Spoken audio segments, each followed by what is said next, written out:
আজ তোমরা জ্যামিতি শিখবে। জ্যামিতিক প্রাথমিক ধারণা, রেখা কাকে বলে, বিন্দু কাকে বলে, সরলরেখা কাকে বলে, বক্ররেখা কাকে বলে ইত্যাদি।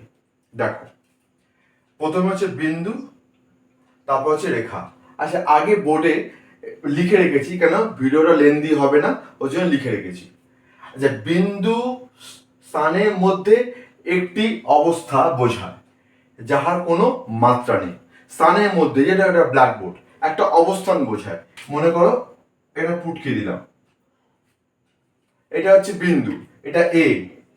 আর একটা দিলাম ক, আর একটা দিলাম মনে করো এক্স। তাহলে এ, ক আর এক্স হচ্ছে একটা বিন্দু।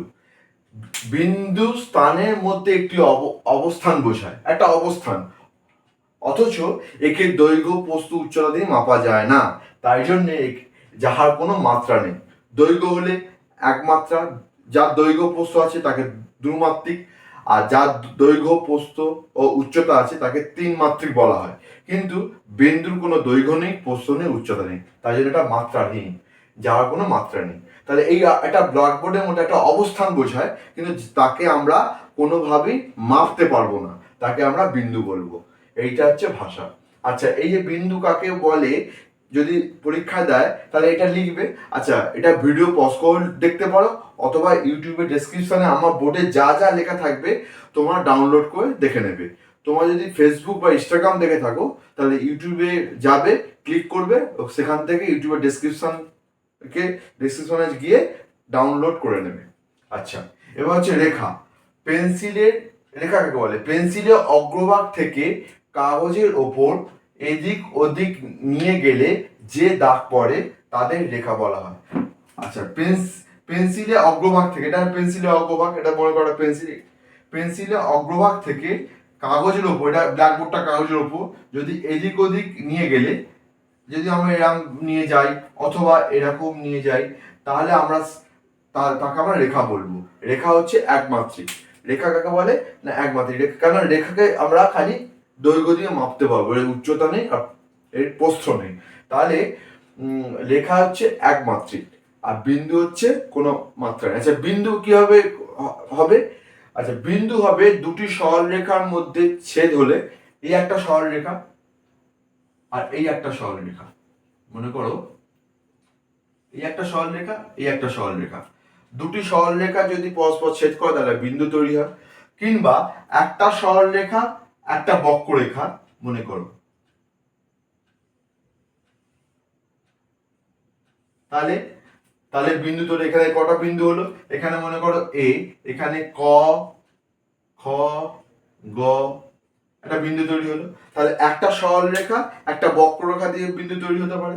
আচ্ছা, দুটি বক্ররেখা, এরকম বক্ররেখা আর একটা এরকম বক্ররেখা, তাহলে অসংখ্য বিন্দু তৈরি হতে পারে। এখানে একটা, এখানে একটা, এখানে একটা, এখানে একটা। তাহলে এখানে এক্স, ওয়াই, জেড, এখানে দিয়ে দাও অন্য কিছু একটা নাম। হ্যাঁ, তাহলে এক্স ওয়াই জেড হলো, বা এখানে একটা পি নাম দিয়ে দাও, আমরা যে কোনো কিছু নাম দিতে পারি।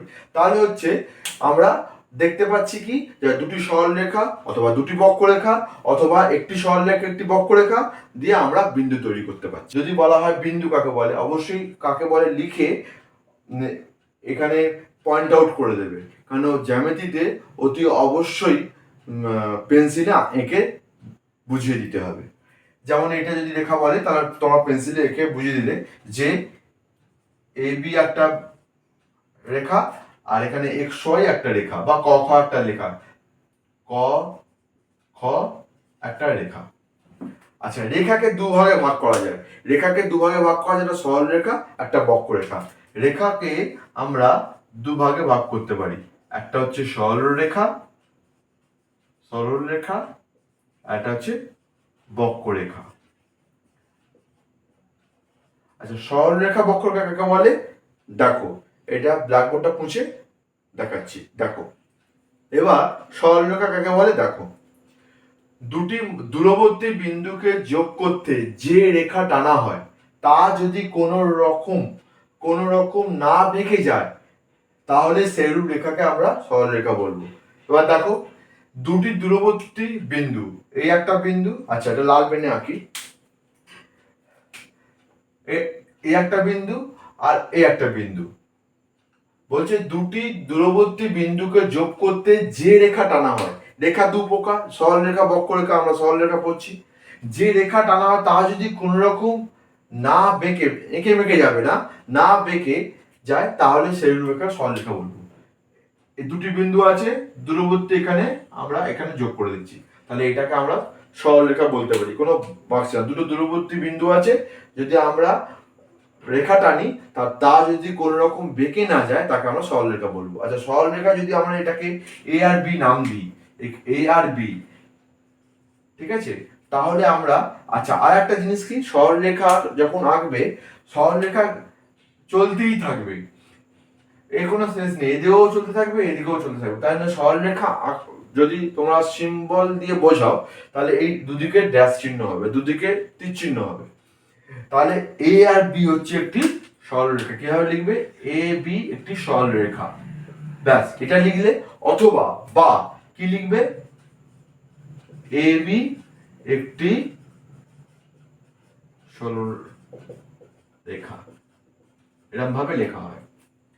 সরলরেখা একটা একমাত্রিক, আর রেখাই যদি একমাত্রিক হয় তো সরলরেখা একমাত্রিক, তাহলে এর প্রস্থ নেই বা উচ্চতা নেই।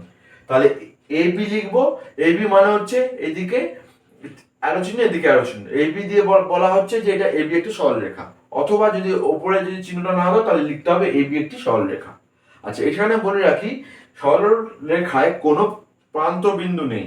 প্রান্ত বিন্দু মানে শেষ বিন্দু, কারণ এই কোনো দিকে শেষ নেই, এরও দিকে কোনো শেষ নেই, তাহলে সরলরেখা কোনো প্রান্ত বিন্দু নেই। সরল রেখার কোনো প্রান্ত বিন্দু নেই। আচ্ছা, এবার রশ্মি কাকে বলে? রশ্মি হচ্ছে,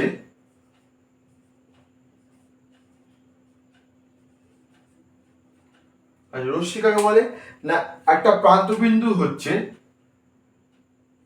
আর এদিকে যাবে, মনে করো এ আর বি, এ আর বি হচ্ছে, এখানে কি লিখবো, এ আর বি বা এ বি হলো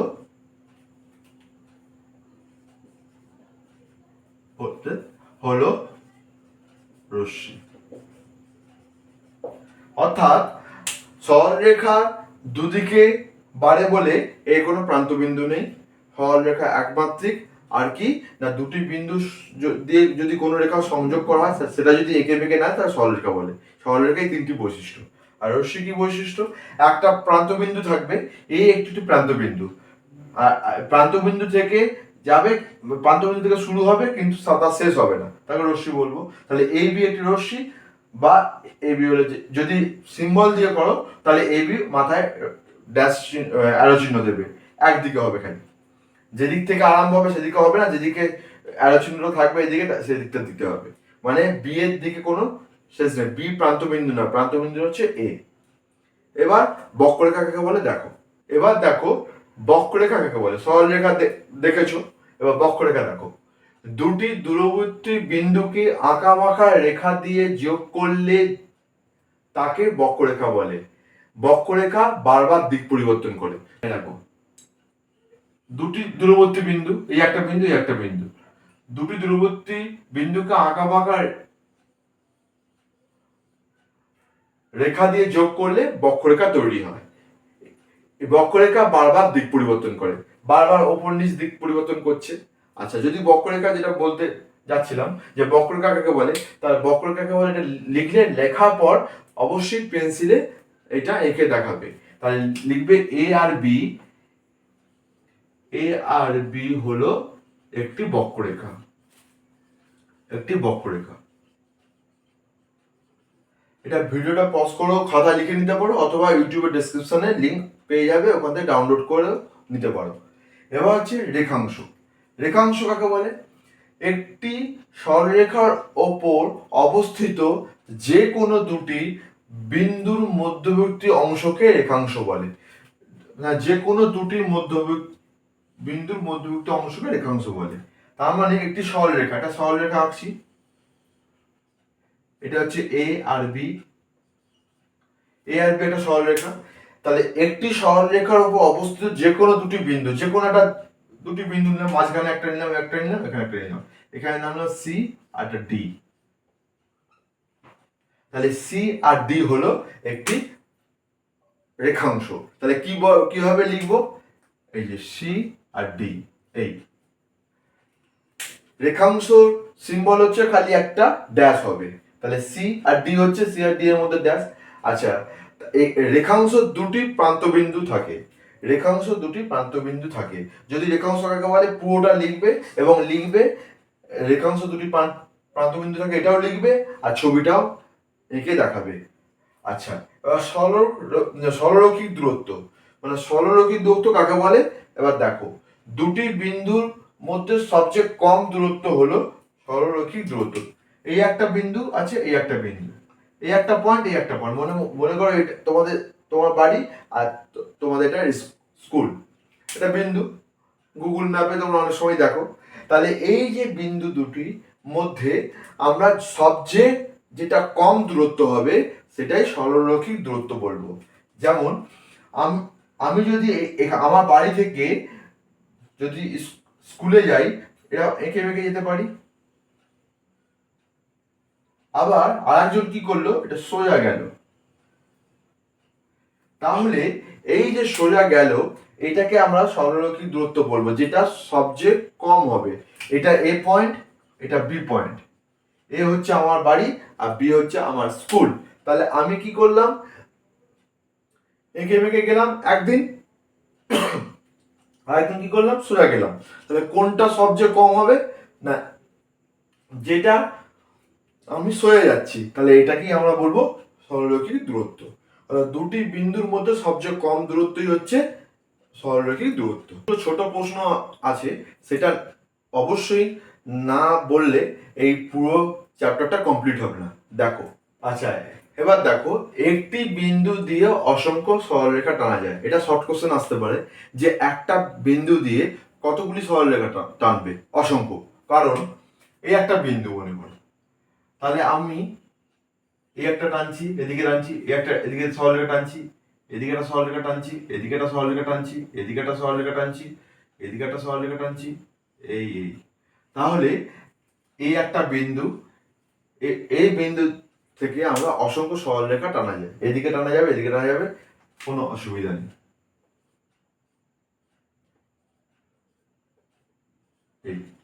তাহলে একটি বিন্দু থেকে অসংখ্য সরলরেখা টানা যায়। এবার যদি দুটি বিন্দু বলে, প্রদত্ত দুটি বিন্দু দিয়ে একটি এবং কেবলমাত্র একটি, তার মানে একটিটাকেই বেশি জোর দেওয়া হচ্ছে, একটি এবং কেবলমাত্র একটি সরলরেখা টানা যায়।